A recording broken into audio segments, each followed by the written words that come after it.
चलिए देखिए, कक्षा 11वीं भौतिक और क्या अध्याय 4, ठीक है। मध्य कोणीय वेग, कल क्या पढ़े थे? कोणीय विस्थापन। कोणीय विस्थापन क्या होता है?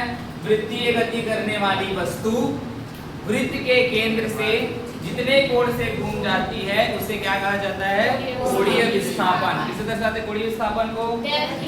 Del theta. किसे दर्शाते हैं? Del theta. कोणीय वेग लिखना नहीं है, समझो। कोणीय वेग इंग्लिश में पढ़ेंगे इसको angular velocity. Angular velocity, angle मतलब कोण, वेलोसिटी मतलब वेग होता है, तभी कोणीय वेग कहलाएगा। अर्थात समझिए, इसको तो छोड़ना है, अब याद मत रखो ना। ये वृत्त है, अब इस वृत्त का केंद्र है ये वाला, समझिए। यहाँ इस वृत्त का केंद्र O है, इसको O नाम दे देते हैं। इसकी त्रिज्या क्या है? R। इस पर कोई वस्तु है, समझिए, इस पर कोई क्या है? वस्तु है, इसका नाम है P0। तो P1 ले लूं, P1 ले लूं, ठीक है, इसका नाम P1। अब ये घूमना चाहता है तो एक वेग होगा उसके पास, और वेग में परिवर्तन विधा को क्या कहते हैं? त्वरण। ये वेग से घूमना चाहेगा, अभी इसका वेग क्या होगा? 0। जैसे ही ये आगे बढ़ेगा, इधर आएगा, इधर आने के बाद यहाँ रुक जाएगा, ये कौन सा हो जाएगा? P2 बदल जाएगा ना। अब इसको नापेंगे इस प्रकार, ये पूरा क्या होगा? डेल थीटा होगा, परिवर्तन हुआ ना P1 से P2, डेल थीटा हो गया। इसका वेग क्या था बेटा? रेखीय वेग। इस वेग से आगे गए हैं तो बताओ इसकी दिशा किस ओर होगी? ऐसे जा रहा है तो इस ओर, मतलब इसकी दिशा ऊपर की ओर होगी। इसका कोणीय वेग की दिशा कैसे होगी? ऊपर की ओर, ये वाला। अगर ये इस दिशा से जाता तो इसका कोणीय वेग की दिशा कैसे होता? अगर ऐसे जाता तो इसकी दिशा इस साइड होता, नीचे की ओर। अभी ये ऐसे जा रहा है, इसकी दिशा क्या रहेगा? ऊपर। तो कौन सा क्लॉकवाइज है बताओ? एंटी क्लॉकवाइज है कि क्लॉकवाइज है? ऐसे घूमता है घड़ी, एंटी क्लॉकवाइज है यार लोग, ये एंटी क्लॉकवाइज है। एंटी क्लॉकवाइज अर्थात दक्षिणावर्त दिशा है ना। इस प्रकार इसकी दिशा इस ऐसे है, इस प्रकार से जा रहा है, तो इस कोणीय वेग की दिशा क्या होगी? ऊपर की ओर। कोणीय वेग की दिशा क्या होगी? ऊपर की ओर। अरे ऐसे जा रहा है। अब एक और चित्र बनाएंगे, जैसे ये वाला देखिए, इसका केंद्र ये वाला है। अब यहाँ से P2 है, P2 यहाँ पास है, अब वो इधर जाना चाहिए, इधर ऐसे, तो यहाँ पास आए तो रुकेगा। तो अब इसको इस प्रकार मिलाएंगे, ये भी क्या होगा? Del theta. बट अब कोणीय वेग की दिशा कैसा होगा? देख लो, इधर होगा तो ओमेगा कहाँ होगा? नीचे की ओर। उसकी दिशा क्या होगी? नीचे की ओर, क्योंकि ये ऐसे गति कर रहा है। और इसको कौन सा वाइज होगा? क्लॉकवाइज होगा। क्या होगा? क्लॉकवाइज अर्थात वामावर्त दिशा, ठीक है। कहने का मतलब ये है बेटा, आपका कोणीय वेग, उसमें कोणीय विस्थापन में क्या बता रहा था? कोणों का अंतर। क्या बता रहा था? कोणों का अंतर। ये यहाँ से ऐसे खिसक के आ जाता था, लेकिन इसमें ये बताया जा रहा है, आप इस साइड में गति कर रहे हो ना, यही उसका वेग है। इसे क्या बोला जाता है? कोणीय वेग। यहाँ को बताया जा रहा है, कोणीय वेग में यहाँ को बताया जा रहा है, और कोणीय विस्थापन में आपको केंद्र को बताया जाता है। कोण में हुए विस्थापन को ही क्या कहा जाता है? कोणीय विस्थापन। लेकिन इसकी परिधि में विस्थापन होगा, सॉरी, इसके परिधि में होगा ना। कोणीय वेग क्या होगा? इसके परिधि में विस्थापन होगा, तभी तो बोलते हैं कोणीय विस्थापन बटा समय अंतराल। ये कोण यहाँ पास उसका विस्थापन होगा, इस वाले परिधि में, यहाँ से यहाँ जा रहा है। और कोणीय विस्थापन में क्या बताया जा रहा था आपको? कोण में हुए विस्थापन को क्या कहा जाता है? कोणीय विस्थापन। लेकिन इसके परिधि में हुए वेग को क्या कहा जाता है? कोणीय वेग। इस प्रकार ये गति करेगा, यहाँ से ऐसे करके घूमेगा, यही उसका क्या है? कोणीय वेग। ये पूरा घूमना ही क्या है उसका? कोणीय वेग। और ये कोण का घूमना क्या कहलाता है? कोणीय विस्थापन। और उसके परिधि में घूमना क्या कहलाता है? कोणीय वेग। समझे?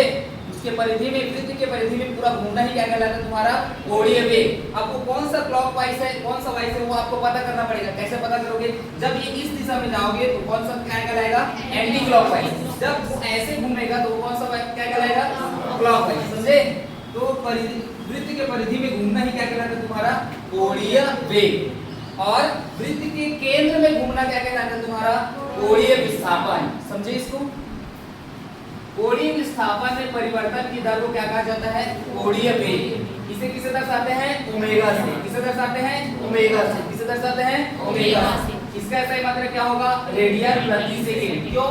अब बताओ कोण का मात्रा क्या होता है रेडियन, समय का मात्रा क्या होता है सेकंड, इसलिए रेडियन प्रति सेकंड। इसका सही मात्रा क्या होगा रेडियन प्रति सेकंड। जब इसका विमीय सूत्र निकालोगे सेकंड ऊपर जाएगा, t की घात क्या हो जाएगा -1, है ना? तो इसका विमीय सूत्र क्या होगा m0 t की घात -1। तो ओमेगा बराबर क्या होगा डेल थीटा। कोणीय विस्थापन को किससे दर्शाते हैं बेटा डेल थीटा। समय अंतराल को किससे दर्शाते हैं बेटा किसी के यदि बोलेगा ताक्षणिक कोणीय वेग, क्या पूछेगा ताक्षणिक कोणीय वेग, ताक्षणिक कोणीय वेग, तो ओमेगा बराबर हो जाएगा इसका जो डेल थीटा दिख रहा है ना, इसको क्या लिखना पड़ेगा आपको d थीटा अपॉन dt। क्या लिखना पड़ेगा d थीटा अपॉन dt। क्या लिखना पड़ेगा d थीटा अपॉन dt।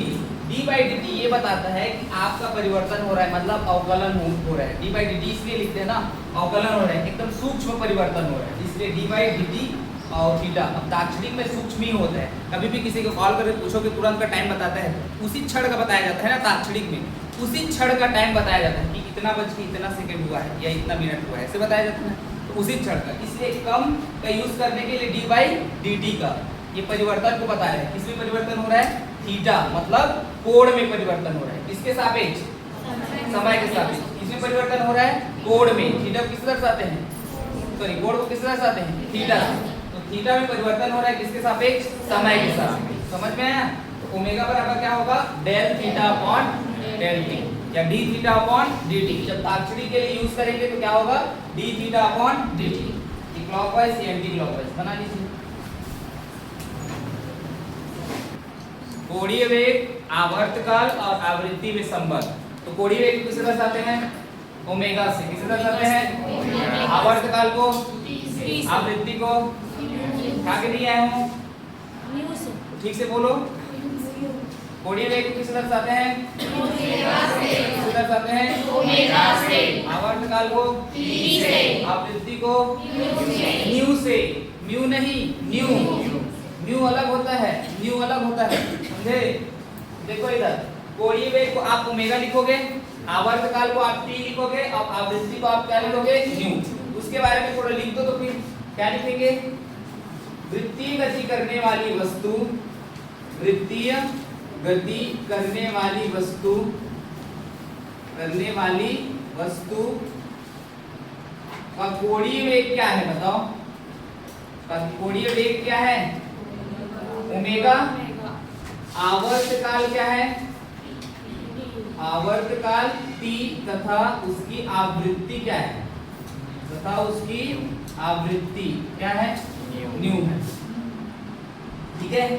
अब ये बताओ बेटा वो वस्तु एक चक्कर लगाएगा तो एक चक्कर पूरा करने में आपको कितना डिग्री मिलेगा 180 या 360 कितना मिलेगा? एक चक्कर पूरा करने में कितना समय लगता है 180 डिग्री घूमेगा कि 360 डिग्री घूमेगा? एक चक्कर पूरा करोगे तो कितना डिग्री घूमोगे 180 की 360।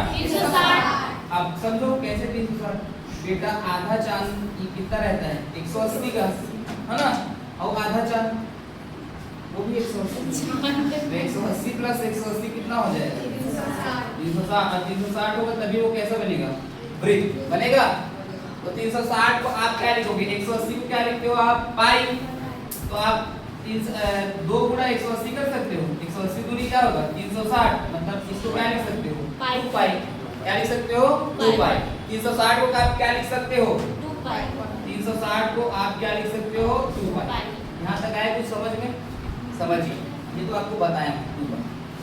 तो एक अतः वृत्तीय गति करने वाली वस्तु एक चक्कर पूरा करने में कितने कोण से घूम जाती है 2 पाई कोण से घूम जाती है। क्या लिखोगे अतः वृत्तीय गति करने वाली वस्तु, वृत्तीय गति करने वाली वस्तु एक चक्कर एक चक्कर पूरा करने में कितने कोण से घूम जाएगी? 2 पाई कोण से घूम जाती है। 2 पाई कोण से घूम जाती है कि नहीं? क्योंकि एक चक्कर पूरा करने में लगे समय को क्या कहा जाता है? उसका आवर्तकाल।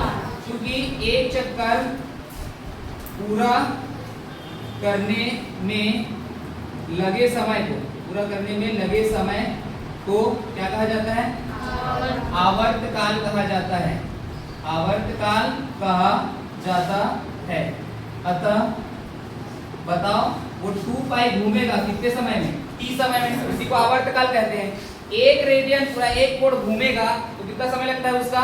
आवर्तकाल t बता रहा है आपको। 2 पाई कोण से हम लोग घूम चुके हैं, उसे क्या कहा जाता है? आवर्तकाल। क्या कहा जाता है? आवर्तकाल। तो कोणीय वेग भी पूरा घुमा देगा उसको कितने समय में? 2 पाई कोण से घूम जाएगा कितने समय में? t समय में। t क्या है उसका? आवर्तकाल। कोणीय वेग हमेशा एक चक्कर पूरा करेगा। एक चक्कर पूरा करेगा मतलब कितने कोण से घूमेगा वो? 2 पाई कोण से। कितने कोण से घूमेगा? 2 पाई कोण से। 2 पाई एक चक्कर लगाने पूरे समय क्या कहा जाता है? आवर्तकाल। एक चक्कर पूरा करने में लगे समय को क्या कहा जाता है? आवर्तकाल। अब एक चक्कर पूरा करता है तो कितने कोण से घूमता है? 2 पाई बटा t। ओमेगा बराबर क्या हो जाएगा? 2 पाई अपॉन t।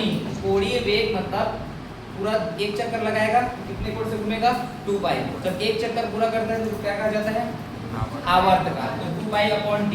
क्योंकि आप जानते हो 1 बटा t, इसको 2 पाई ऐसे लिख सकते हैं और 1 बाई t को क्या लिखा जाता है? न्यू। क्या लिखा जाता है? 1 बाई t को लिखा जाता है कि नहीं? तो क्या हो जाएगा?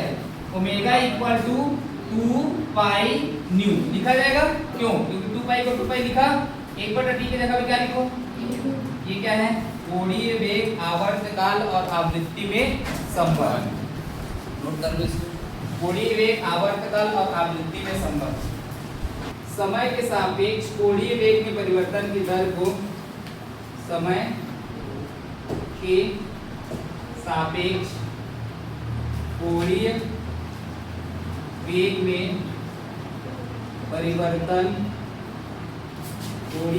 परिवर्तन की दर को कोणीय त्वरण कहा जाता है। इसे अल्फा से दर्शाते हैं। इसका SI मात्रक क्या होगा? रेडियन प्रति सेकेंड स्क्वायर। जैसे वहां मीटर प्रति सेकेंड स्क्वायर होता था ना, तो यहाँ कोड लगा है इसलिए रेडियन प्रति सेकेंड स्क्वायर। वहां क्या होता था? मीटर प्रति सेकेंड स्क्वायर। त्वरण का SI मात्रक क्या होता था? मीटर प्रति सेकेंड स्क्वायर।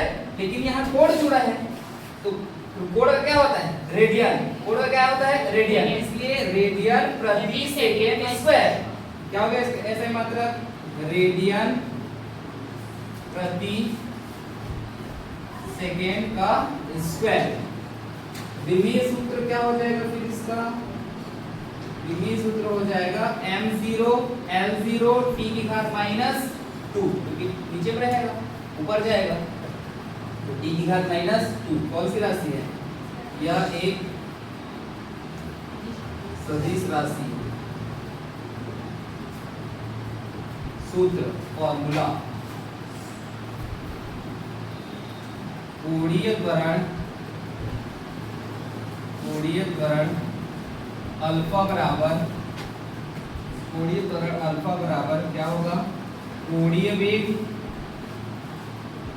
वेग अपॉन समयांतराल, अर्थात कोणीय वेग को ओमेगा, समयांतराल को del T. Alpha equal to omega upon del T. ये हो गया इसका फॉर्मूला।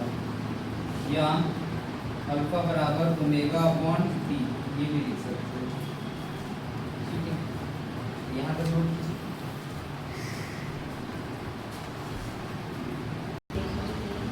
रेखीय वेग और कोणीय वेग में संबंध। रेखीय वेग पढ़े हो? सुनो, रेखीय वेग, रेखीय वेग, ध्यान समझो। वेग बराबर क्या होता है? विस्थापन बटा समय। वेग बराबर क्या होता है? विस्थापन बटा समय। तो अगर ये रेखीय जोड़ दूंगा तो इसमें रेखीय विस्थापन बटा समय, तो क्या हो जाएगा वो? रेखीय वेग। वेग बराबर क्या होता है? विस्थापन बटा समय। जब मैं यहाँ रेखीय जोड़ा हूँ तो यहाँ भी रेखीय जोड़ दे, तो रेखीय वेग बराबर क्या होगा? रेखीय विस्थापन बटा समय। हो गया? रेखीय वेग को v से दर्शाते हैं और रेखीय विस्थापन को डेल s से दर्शाते हैं, समय को दर्शाएंगे डेल t से, या ऐसे भी लिख सकते हो डेल s अपॉन t भी लिख सकते हो, या s अपॉन t भी लिख सकते हो, कोई भी लिख सकते हो। ठीक है, इतना हो गया। समझिए, रेखीय वेग आया, रेखीय विस्थापन बटा समय। चित्र समझा देता हूँ, अब मैं संबंध नहीं बता रहा हूँ, पहले रेखीय वेग को बता रहा हूँ, समझो। यहाँ पास O केंद्र है, R त्रिज्या है, त्रिज्या मतलब केंद्र से परिधि की दूरी, है ना, यही इसकी क्या है? त्रिज्या। लो, यहाँ से अब रेखीय विस्थापन करो अपना। रेखीय यही होगा ना, एक इसका रेखीय होगा, एक रेखा है ना, ये रेखीय विस्थापन है। यहाँ तक आया, यहाँ तक आया, ये अपना डेल s होगा। क्या होगा? डेल s, अर्थात उसका विस्थापन हो रहा है। कैसा विस्थापन हो रहा है? रेखीय विस्थापन। ये P1, ये क्या हो गया? P2 हो गया। ये क्या होगा उसका? Del theta. क्या होगा? Del theta. तो रेखीय विस्थापन बटा समय तो क्या कहा जाता है? रेखीय वेग। अभी तो मैं बोला था ये वेग है ऐसे करके, तो पूरा पूरा ऐसे घूमता है तो कोणीय वेग कहलाता है बेटा, है ना। पूरा पूरा ऐसे घूम जाता है परिधि में तो क्या कहलाता है? कोणीय वेग कहलाता था। अब जब ये थोड़ा सा यहाँ से आके रुक गया तो क्या कहलाएगा? रेखीय वेग। क्या कहलाएगा? रेखीय वेग। जब यहाँ से आके आप रुक गया, पूरा पूरा नहीं घुमा है, पूरा पूरा घूम जाएगा तो क्या कहलाएगा? कोणीय वेग। लेकिन पूरा पूरा वो नहीं घुमा है तो क्या कहलाएगा? रेखीय वेग, है ना। और पूरा पूरा घूम जाएगा तो क्या कहलाएगा? कोणीय वेग। क्या कहलाएगा? कोणीय वेग। अभी ये क्या है तुम्हारा?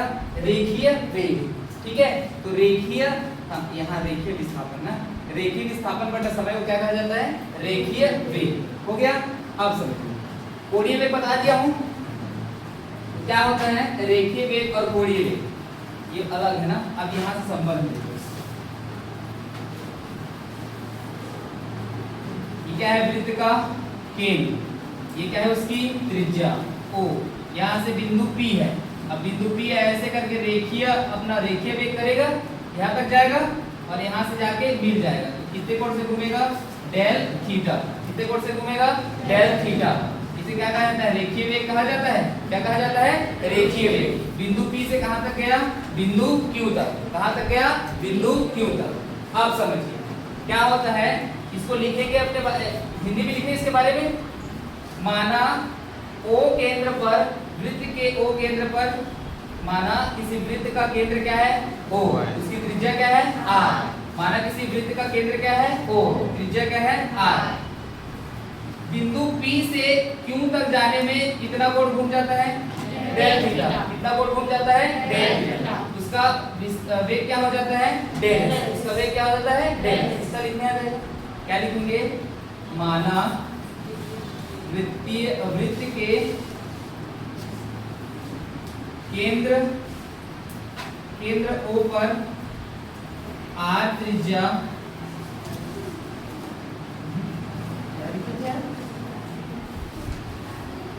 माना वृत्त का केंद्र क्या है? माना वृत्त का केंद्र क्या है बेटा? O, तथा त्रिज्या क्या है? R। तथा त्रिज्या R है। बिंदु P वृत्त की परिधि से बिंदु Q तक पहुंचने में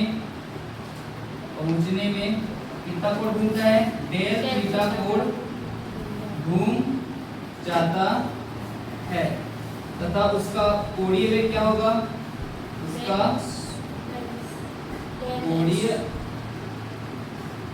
कोणीय विस्थापन है। कोणीय विस्थापन, रेखीय विस्थापन, रेखीय विस्थापन क्या है, डेल एस। तब देखो कोण बराबर क्या होता है, कोण बराबर क्या होता है, चाप बटा त्रिज्या। क्या होता है, चाप बटा त्रिज्या। समझिए ये कोण है। अब यहाँ पास आप वो उसको रखे, क्या बोलते हैं, चाप डिवाइडर। ये कोण है, ऐसे चाप काटे, ये चाप होगा तो चाप की जगह में कौन आएगा बेटा, डेल। चाप की जगह में कौन आएगा, त्रिज्या किसे दर्शाते हैं, समझ में आया कुछ। ये क्या है, चाप। कोण बराबर क्या होता है, चाप बटा त्रिज्या। ये चाप है और त्रिज्या का मान क्या है, आर। त्रिज्या का मान क्या है, आर। तो कोण की जगह में डेल थीटा लिखूंगा कि नहीं, लिखूंगा ना। तो डेल थीटा बराबर क्या हो जाएगा बेटा, चाप का मान डेल एस अपॉन आर। वहां तक आया समझ में। अब डेल टी का भाग दे दो, डेल टी का भाग देने पर, डेल टी का भाग देने पर क्या हो जाएगा, del theta upon del T और del S upon del T into में क्या हो जाएगा, आर। हो गया, डेल टी का भाग दे दिए ना। अब जानते हो del theta upon del T क्या होता है, बताओ। कोणीय विस्थापन बटा समय क्या होता है, कोणीय विस्थापन बटा समय क्या होता है, कोणीय वेग। अर्थात del theta upon del T की जगह मैं क्या लिखूंगा, ओमेगा। क्या लिखूंगा, ओमेगा। क्योंकि del theta upon del T बराबर क्या होता है तुम्हारा, ओमेगा होता है। अब रेखीय विस्थापन बटा समय क्या होता है, क्या होता है, रेखीय वेग। अर्थात v होगा। रेखीय विस्थापन बटा समय क्या होता है, रेखीय वेग। अर्थात del S upon del T की जगह मैं क्या लिखूंगा, v। मान रखूं तो रख देते हैं। Del theta upon del T की जगह मैं क्या लिखूंगा, मैं सीधा सीधा ओमेगा बराबर इसकी जगह में क्या लिखूंगा, v बटा में क्या रहेगा, r। r रहेगा, r इधर जाएगा तो क्या होगा, ओमेगा इनटू r। अर्थात v बराबर क्या होगा, ओमेगा इनटू r। यही संबंध है जी। बताइए, सीधा यहां से निकाले, कोण बराबर चाप बटा त्रिज्या। चाप निकाले, डेल एस है, रेखीय विस्थापन है ये, त्रिज्या क्या है, आर। तो कोण डेल थीटा, चाप डेल एस, त्रिज्या आर। अब उसके बाद डेल टी के क्या कर दिए हैं, भाग दे दिए हैं। तो यहाँ del theta upon del T क्या होता है, कोणीय विस्थापन बटा समय क्या होता है, कोणीय वेग। और रेखीय विस्थापन बटा समय क्या होता है, रेखीय वेग। इसके जगह में क्या लिखा जाएगा, v। तो यहाँ इसकी जगह में क्या लिख दिया, v। नीचे में क्या था, r। और del theta upon del T की जगह में क्या लिख दिया, ओमेगा। ये इधर आएगा तो v बराबर क्या हो जाएगा, ओमेगा इनटू r। ये आया समझ में। ये तो उसका क्या है, ये तो रेखीय वेग का है, बताया।